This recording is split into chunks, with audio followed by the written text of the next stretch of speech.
cooperation at paglago ng ekonomiya. Bibigyan din sa ika-56 na anibersaryo ng ASEAN.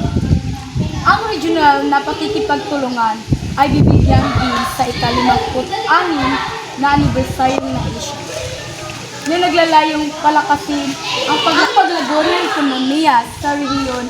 Ang pagdiriwang na ito ay magiging isang pagkakataon upang ipakita ang mga tagumpay na ASEAN sa pagpapalakas ng ekonomiya sa rehiyon, pati na rin ang pagpaplano para sa hinaharap. Ang mga leader ng ASEAN ay inaasahang magtatalakay ng mga estratehiya upang mapabuti ang kalakalan, pamumuhunan at pag-unlad ng infrastruktura sa rehiyon.